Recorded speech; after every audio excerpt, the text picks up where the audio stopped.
I'm excited for this one. Do you have energy? Yeah.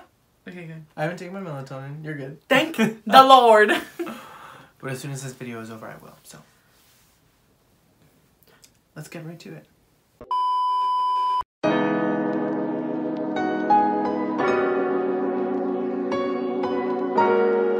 Hi guys, and welcome back to Third Act Thursdays. This week we're going to be talking about the Addams Family from La Joya Palmview High School. I'll be honest, I was a little skeptical to do this one at first. Me too. Just because, like we said last week, if you watched our video last week, we're reviewing it based on a live recording of the performance, so we didn't actually go see the show.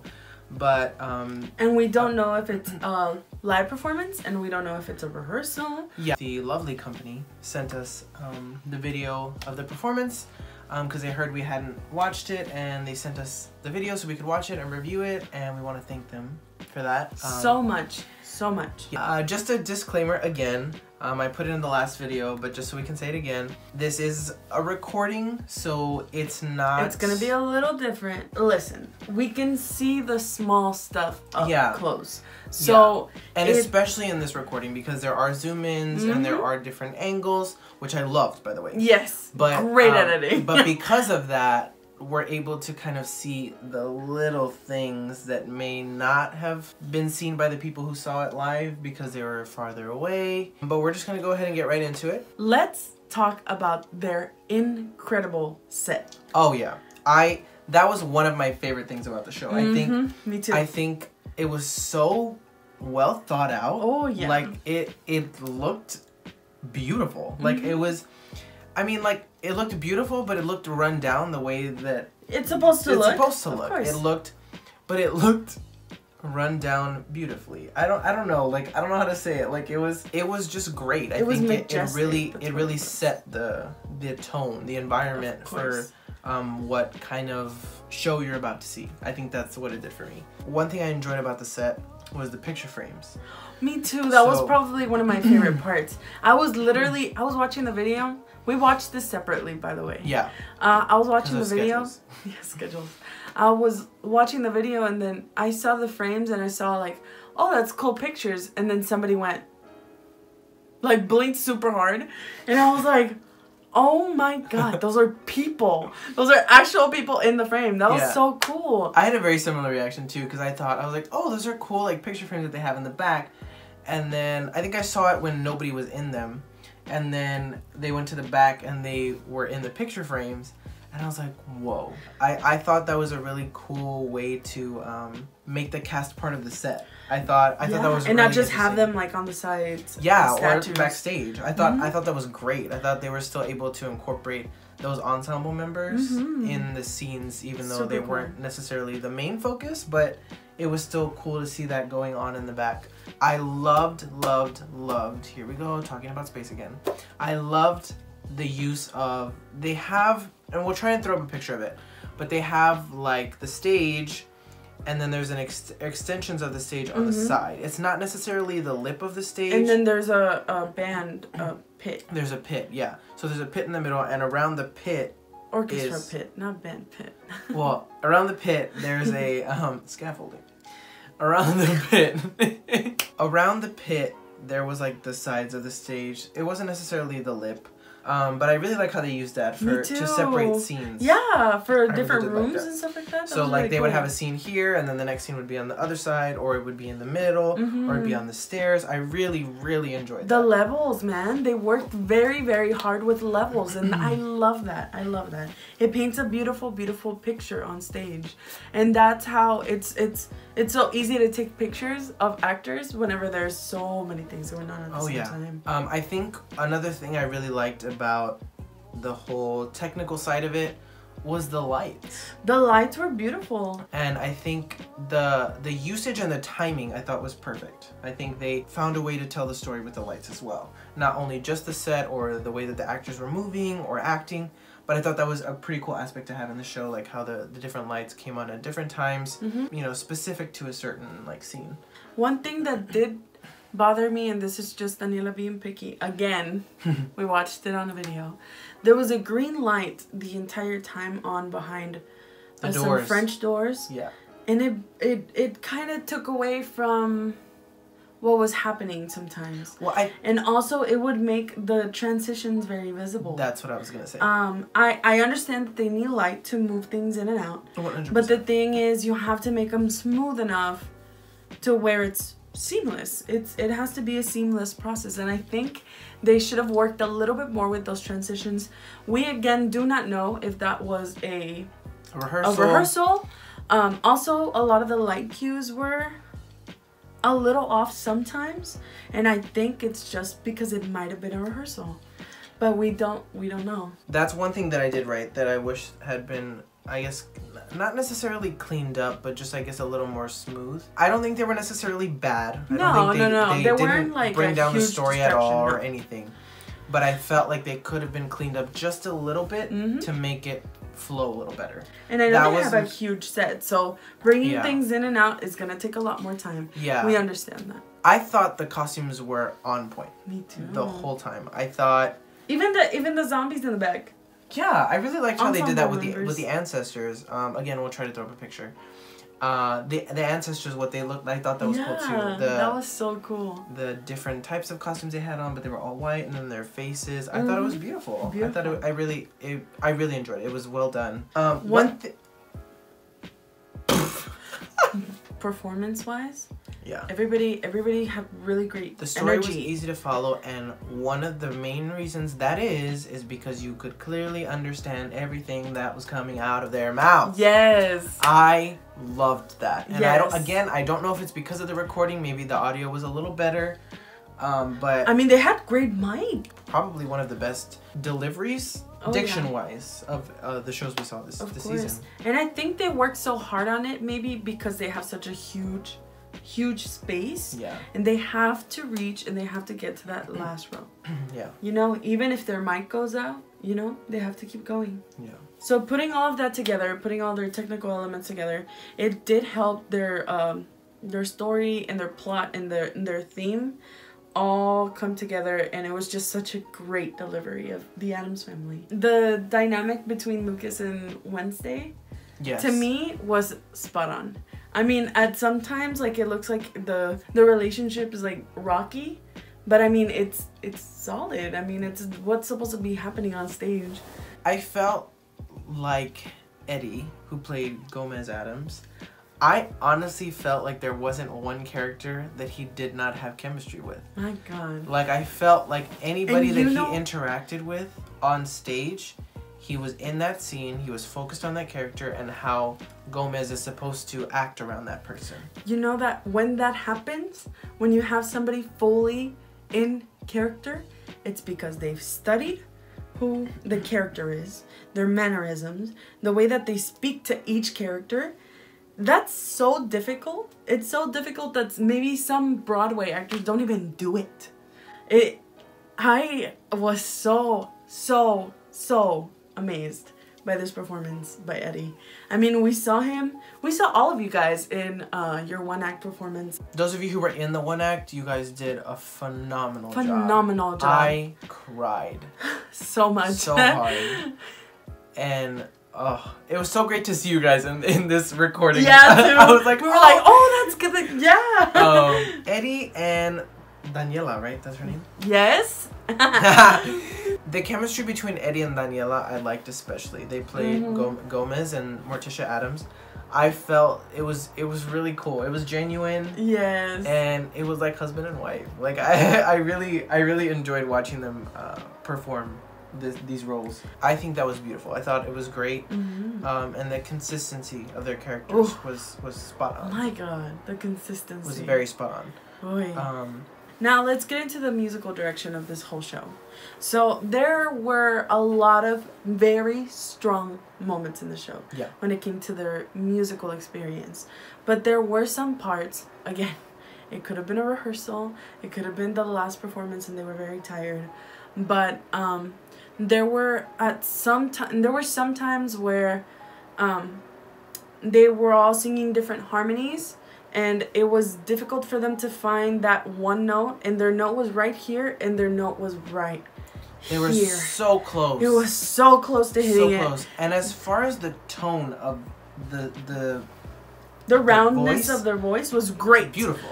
They didn't care if it was like this close, but they went for it. There was never a moment when they were second guessing themselves.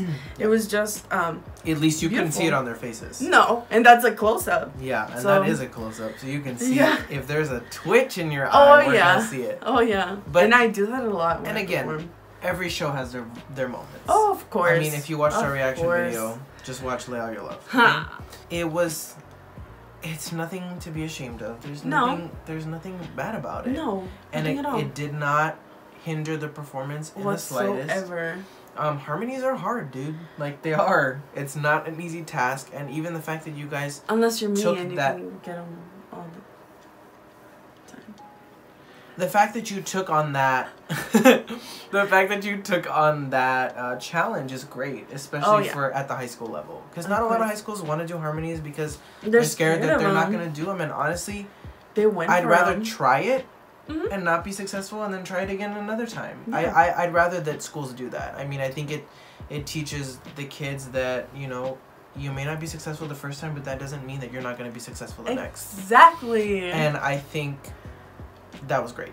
They kept their energy. Yeah, there was not a moment. Time. There was not a moment where I felt like the show dragged. Like I felt like they were like, we just gotta push, just further. No. Like they look like they enjoy doing this. Yes, like and they love seeing that. I love seeing that because that's what it's about. Like these kids are just doing what they love, and that's what should matter. That's what should matter. Not, she didn't hit the note or he didn't hit the note. Or, he can't. Not in this house. In esta casa, we don't do that. It's a no for me, dog. I think it's all about what you're willing to do because it takes guts to get up on that stage and to get up on that stage multiple times. Oh, yeah.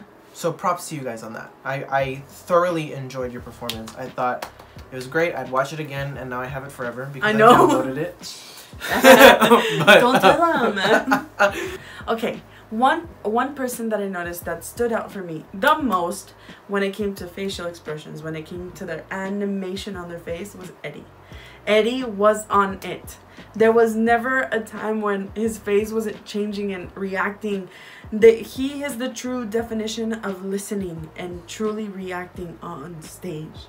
He was the perfect example of that. Like they always tell if I you could that show my students okay, I need you to listen, truly listen and react on stage.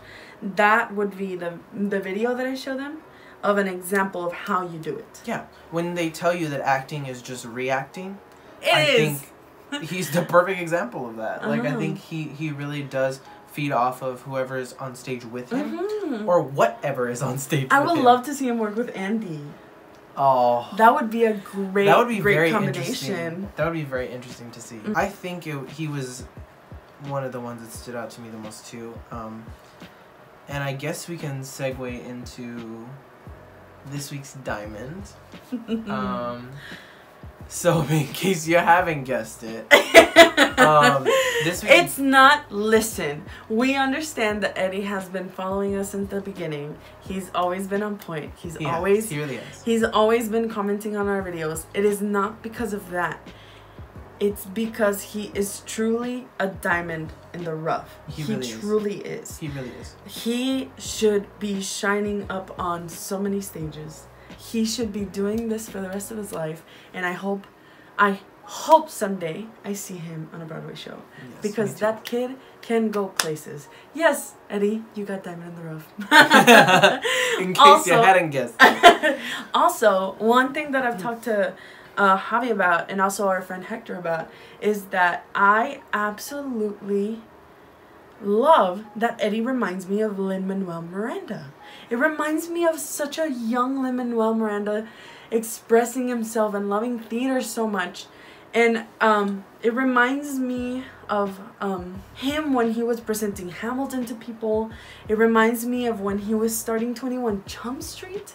Like, I just want to see him up on stage doing 21 Jump Street. I really want to see him as Usnavi and In the Heights. So please, Palmview, listen to me. I would love to see him as Usnavi and In the Heights. I don't know. Is he a senior in high school? I want to say he's a junior. Let's pray to God that he's a junior. If I'm not mistaken.